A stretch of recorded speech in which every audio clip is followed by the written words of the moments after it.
There is a document sitting inside the State Department right now that no one in the administration wants to talk about publicly.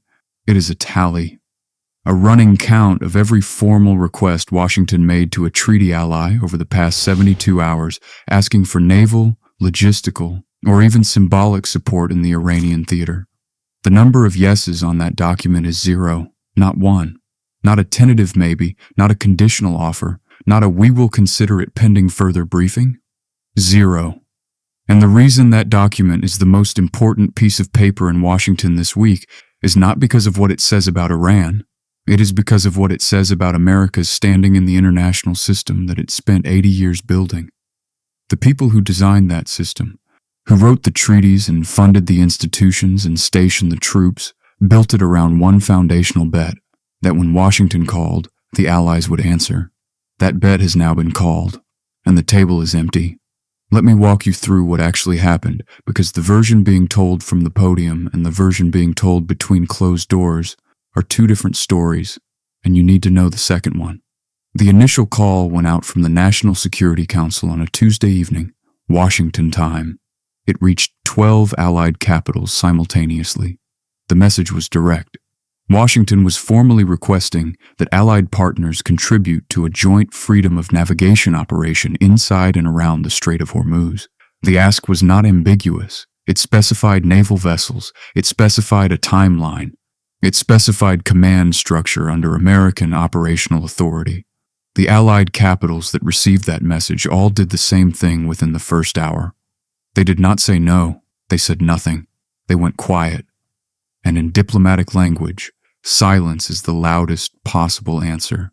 Silence means the receiving government has read the request, understood its implications, and made a deliberate institutional decision that a non-response is safer than a response. That is not confusion. That is a choice. By Wednesday morning, the responses started coming in, and they came in a format that told you everything. They did not come through normal diplomatic back channels. They came through public statements. And when a government decides to answer a private American security request through a press release rather than a direct communique, that government is not just saying no. That government is saying no in a way that their own domestic audience can see, so that if Washington escalates the pressure, the government has already locked itself in politically with its own people. That is not a diplomatic response. That is a political fortress being built in real time. It is the diplomatic equivalent of a country changing its locks while you were still standing at the door. The Netherlands went first. The Dutch Foreign Ministry released a statement at 6:47 in the morning Amsterdam time. It said the Netherlands supports freedom of navigation as a foundational principle of international law, but notes that the current conflict lacks the multilateral legal authorization framework required for Dutch naval participation under the rules of engagement established by the Dutch Parliament in 2019. The 2019 date is not incidental. The Dutch Parliament passed those rules of engagement in direct response to the last time Washington asked for Allied naval support in a contested waterway without a UN mandate. They built the legal wall years before Washington came knocking again. That means the Netherlands did not just refuse this request. The Netherlands anticipated this request, legislated against it, and waited. That is a country that stopped trusting the instinct and started trusting the law instead. Stay with me, because this is where the structural argument becomes undeniable. Please subscribe and hit the notification bell right now so you do not miss the next update as this situation moves. Here's exactly what the full picture looks like. Portugal's defense minister gave a television interview this morning and said something that has been almost entirely underreported. He said, and I am reading from the translated transcript, the precondition for Portuguese naval commitment to any out-of-area operation is a Security Council resolution or a unanimous NATO Article 5 determination. Neither condition exists in this case. That second condition is the one that matters most. A unanimous NATO Article 5 determination means every NATO member would have to agree that this is a collective defense situation requiring a joint response. That vote has not been called. It has not been called because Washington knows it would fail. And Portugal just told you that publicly while the cameras were rolling. Portugal is a small country with a large coastline and a naval tradition that dates back 5 centuries. When Portugal tells you it will not sail, It is not making a timid statement. It is making a precise legal one. And that precision is the most damaging kind of no. Canada's position is equally revealing, but for completely different reasons. Canada did not issue a formal refusal. Canada's defense minister gave a speech to the Canadian Armed Forces Association and spent 40 minutes talking about Arctic sovereignty, NORAD modernization, and the importance of the northern maritime boundary. He did not mention Iran once. He did not mention the Strait once. He did not mention the American request once. That is a refusal delivered entirely through omission, and it is actually a more damaging statement than a direct no, because it tells you that Canada does not even consider this conflict worth formally addressing.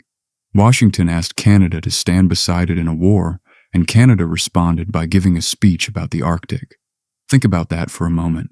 Canada and the United States share the longest, undefended border in the world, a joint aerospace defense command, and decades of integrated military planning. And Canada's answer to a direct wartime request was to talk about ice. That is not an oversight. That is a message.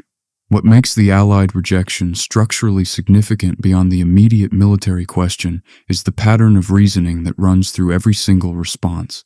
Every government that said no, using a legal or procedural argument, not a political or strategic one.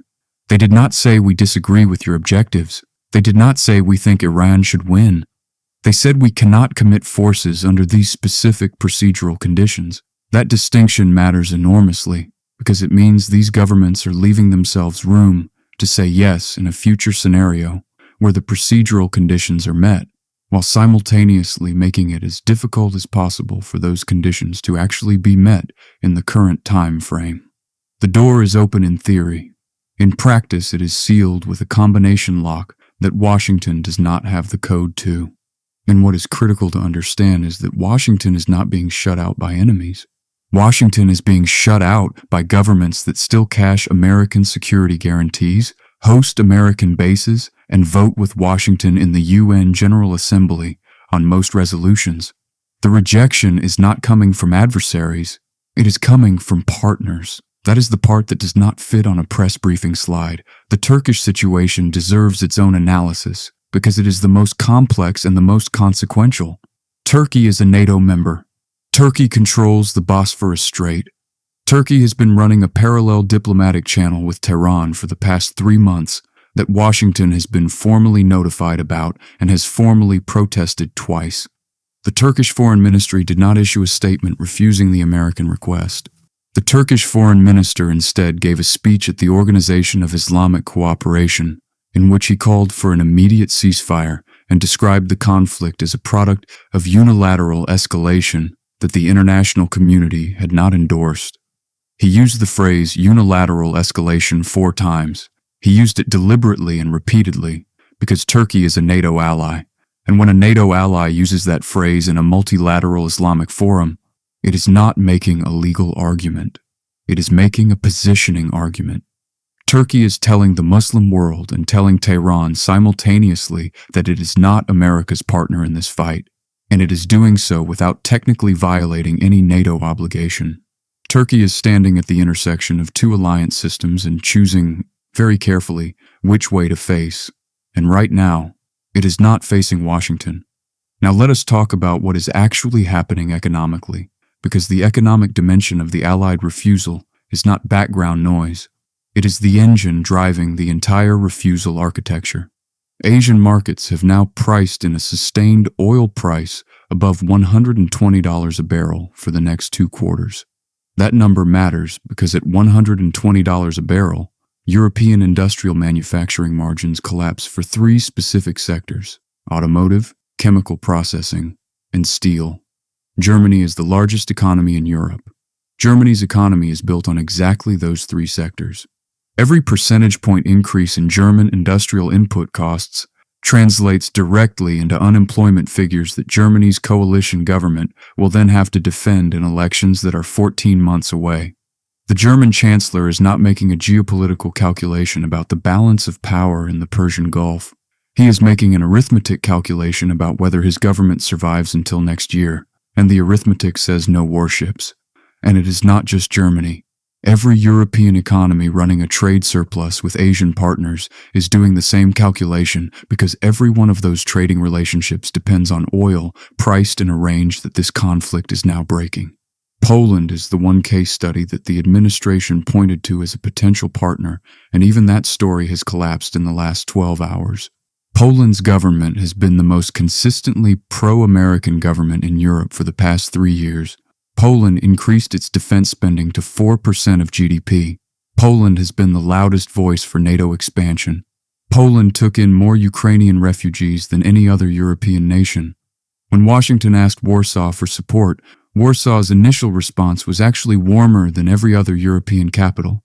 But then Warsaw made a phone call that is now being widely discussed in European diplomatic circles. Warsaw called Berlin. And Berlin told Warsaw something in that phone call that changed Poland's public position within 6 hours. We do not know exactly what Berlin said. We know the outcome. Poland's defense minister held a press conference and said Poland's security commitments are oriented east, and Poland cannot split its strategic attention between two separate theaters simultaneously. Berlin convinced Warsaw in 6 hours. Think about what that means for American influence in Europe compared to German influence in Europe right now. One phone call from Berlin undid months of American diplomatic investment in Warsaw. That is not a minor data point. That is a structural reading of where real European power actually sits. Follow that logic where it leads, and you arrive at the conclusion that is sitting underneath this entire story that almost nobody is saying directly. The architecture of the post-World War II alliance system was built on a specific operating assumption. The assumption was that American strategic interests and Allied strategic interests were fundamentally aligned, and that therefore American leadership would translate into Allied compliance when the moment of decision came. That assumption has been tested before. It was tested in Iraq in 2003. It held partially then, because some allies joined and some did not. What is different now is that the refusal is unanimous. It is immediate, it is public, and it is legally fortified. In 2003, there was a coalition of the willing. In this conflict, there is no coalition at all, not even a symbolic one, not even a single ally offering to send a supply ship or a medical vessel or a liaison officer. The unanimity is the story, and unanimity of this kind does not happen by accident. It happens when a shared calculation, saucer arrived at independently in 12 capitals, produces the same answer. That shared calculation is the thing Washington needs to read and has so far declined to. And Iran understands this better than Washington does. Tehran's foreign ministry released a statement this morning that was notable, not for what it said, but for what it chose not to say. It did not threaten. It did not escalate rhetorically. It said only that Iran welcomes the wisdom of international partners in choosing dialogue over confrontation. That sentence is not a peace offering. That sentence is a victory statement dressed in diplomatic language. Iran is telling every allied government that said no that Tehran noticed, that Tehran is grateful, and that Tehran's selective passage policy will continue to reward those who stayed out. That is how you consolidate a fractured alliance from the outside. You do not attack the cracks. You reward the government standing on the other side of them. The picture at this moment is this. Washington entered this conflict with the expectation that its alliance system would function as it always had, that the phone calls would go out and the ships would follow. Instead, the phone calls went out and the press releases came back. Every Allied capital has now created a public record of non-participation. Every Allied economy has a direct financial incentive to keep that record intact. And Iran's bilateral deal structure is now offering those same Allied economies an economic alternative to alignment with Washington that is immediate, concrete, and arrives without asking them to put a frigate in a shooting gallery. The question that the next 72 hours will answer, and it is the only question that actually matters right now, is whether Washington recalibrates toward the reality of what has happened, or whether it doubles down on the pressure campaign that has already failed once, because the Allied governments are watching that decision very carefully. And the way Washington responds to being told no by everyone will tell them more about where this is all going than any military movement in the Strait ever could. Thank you for watching. I genuinely appreciate every one of you who stays through to the end of these. Drop your thoughts in the comments below. Do you think Washington will change its strategy now that the Allied refusal is total and public? Do you think Iran's bilateral deal structure can hold as the military pressure continues to build? And who do you believe has actually read this situation correctly from the beginning? Tell me everything in the comments. Subscribe and like the video if you want to stay ahead of this as it develops, and hit the next video on screen to keep going.